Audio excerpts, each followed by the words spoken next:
In over 5 decades, as one of the most head-banging, ear-splitting bands ever, the members of Iron Maiden have been metaphorically ripped apart by the heavy metal life. Here are some of the most tragic chapters in the real-life story of Iron Maiden. Paul Di'Anno became Iron Maiden's third lead singer in late 1978. He sang on 2 albums and lasted just about 2 years with the group. By the end of his tenure, his drug use had progressed to the point of addiction, and his place in the band became untenable. He told Guitar Door, "It wasn't just that I was snorting a bit of coke. I was just going for it non-stop 24 hours a day, every day."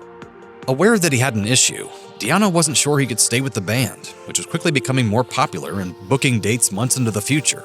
He recalled, "I just couldn't see my way to the end of it. I knew I'd never last the whole tour. It was too much." His musicianship suffered under the weight of drug addiction, and right after the Killer World Tour ended in December 1981, Iron Maiden fired Di'Anno. In the end, it was a point where we thought, well, we can't carry on with him like this because it's just going to pull us all under. Maiden replaced Di'Anno with Bruce Dickinson, who became one of the most successful band replacements ever. In 1988, Iron Maiden was at its peak of popularity. Their 7th record, Seventh Son of a Seventh Son, topped the UK album chart, and the band filled stadiums around Europe, before headlining the 9th annual Monsters of Rock Outdoor Festival in Donington, England, in August of 1988. A record 107,000 people attended that event to see the biggest hard rock bands of the era, including Guns N' Roses, who performed just before Iron Maiden. During GNR's set, the massive crowd pushed toward the stage, and several people lost their footing and fell.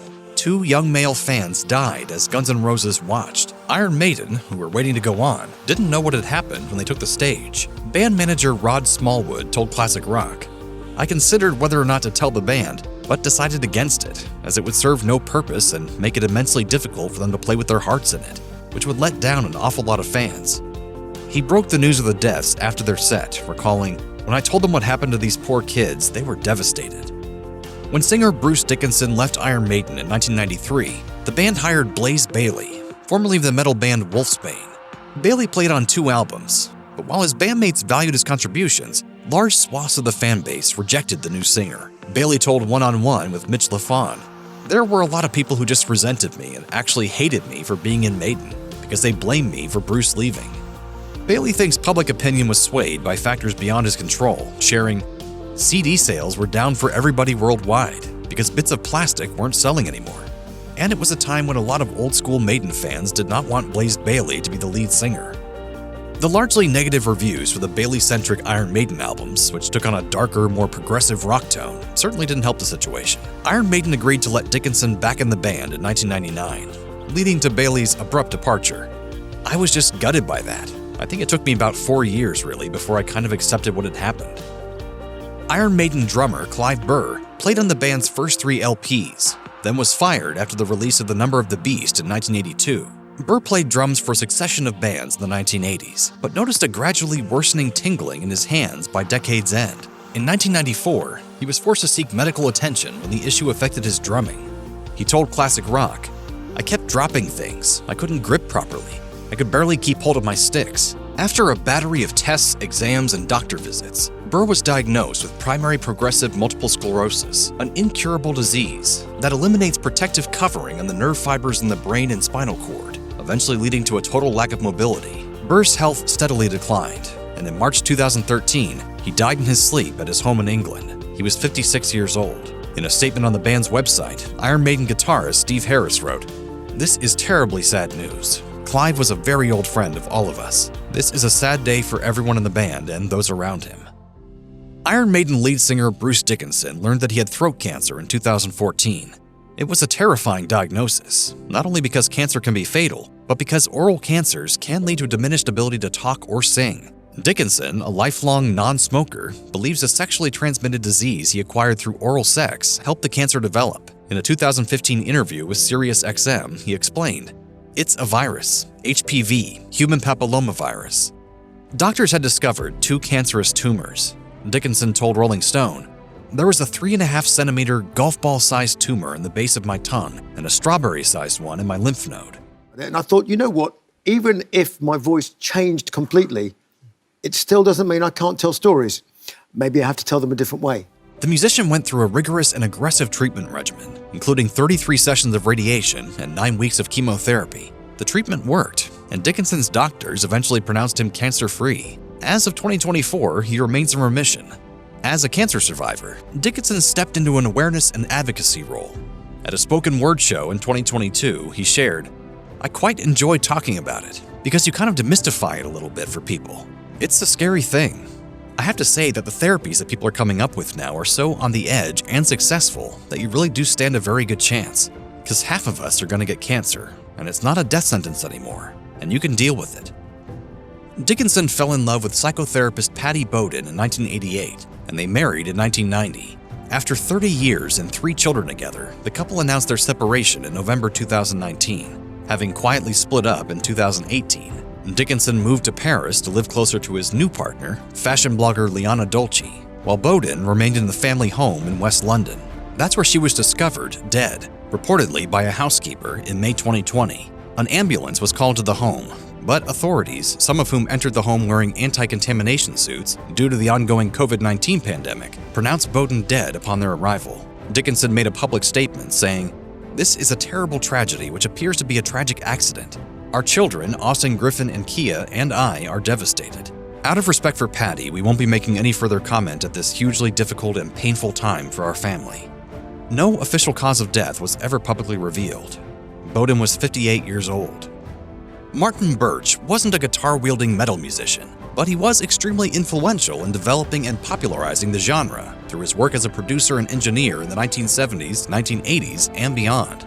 He perfected the studio sound on albums by Deep Purple, Rainbow, Whitesnake, and Blue Oyster Cult, and he helped revive the pioneering heavy metal behemoth Black Sabbath after Ozzy Osbourne left. However, he was most closely associated with Iron Maiden. Birch served as producer and engineer on all of the band's studio albums, from 1981's Killers to 1992's Fear the Dark. I said, "Why didn't you ask me to do the first album? Because I really would have liked to have done it." He said, "Well, the reason we didn't ask you because we thought you'd be too famous to say yes." Birch, who was also a key contributor to Whitesnake, died in August 2020. His death was announced by Whitesnake's frontman, David Coverdale, on X, saying, "Martin was a huge part of my life, helping me from the first time we met through until Slide It In. My thoughts and prayers to his family, friends, and fans." Iron Maiden bass player Steve Harris told SiriusXM's Eddie Trunk, "He was just absolutely brilliant. He wasn't just a producer, he was a hands-on engineer too, so he knew how to get a great sound. He was also fantastic at motivating people. He just had a knack of getting the best out of you." No cause of death was released to the media. Birch was 71 years old. After he was fired from Iron Maiden, Paul Di'Anno embarked on a solo career and moved to South America. In the 2000s, his health began to deteriorate. After a number of motorcycle accidents, Di'Anno needed a knee replacement. In a 2015 interview with Talking Metal, he said, "I should have done this 7 years ago, and now all the ligament is gone, and all it basically is bone rubbing against bone."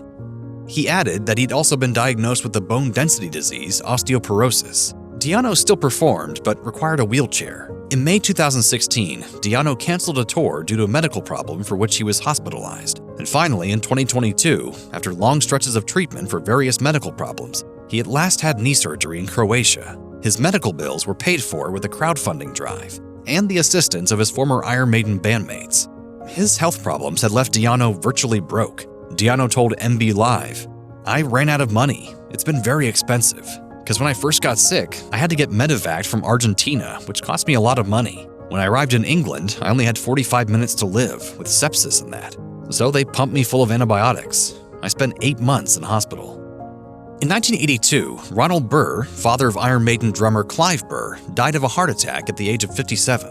The musician took a leave of absence from the band to attend the funeral and take care of family matters. And when he returned, he was fired. Burr told Classic Rock that the rest of Iron Maiden said it was, quote, "time for a break." But really, they just decided that the temporary fill-in musician, Michael Nicko Mcbrain, was a better fit. McBrain's fast, propulsive drumming powered Iron Maiden from 1982 until January 2023, when he suffered a stroke. McBrain explained, "It left me paralyzed on my right side from my shoulder on down. Of course, I was very worried that my career was over."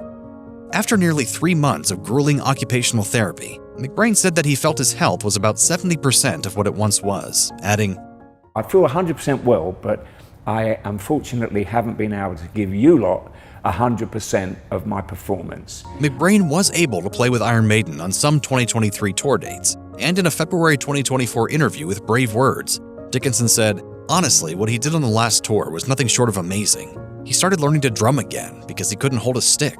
He couldn't hold a fork." In March 2023, during a break in a spring concert tour with his solo band, former Iron Maiden singer Bayley had a heart attack at his home in England. While his condition stabilized, the then 59-year-old singer's team had to cancel all upcoming shows. Doctors planned to perform a triple bypass surgery that turned into a quadruple bypass. Proximity to medical facilities may have saved the life of the man who once recorded a solo album called The Man Who Would Not Die. As Bayley told Metal Hammer, "Luckily, I live 2 minutes from an ambulance station and near 4 hospitals." The paramedic said to my fiancée, "If it had been another 10 minutes, I don't think he would have been here. I was very, very lucky." Ha! It's me, Blaze Bayley. I'm back. While he blamed poor eating habits and lack of self-care for the nearly fatal medical episode, Bayley remained aghast at the surgical procedure he had to go through, saying, "They stop your breathing, they transfer all of that to a machine, then they cut you in half and they replumb you. Then they stick a couple of pipes in your chest to drain off all the goo and put you back together." If you or anyone you know needs help with addiction issues, help is available. Visit the Substance Abuse and Mental Health Services Administration website or contact SAMHSA's National Helpline at 1-800-662-HELP. That's 1-800-662-4357.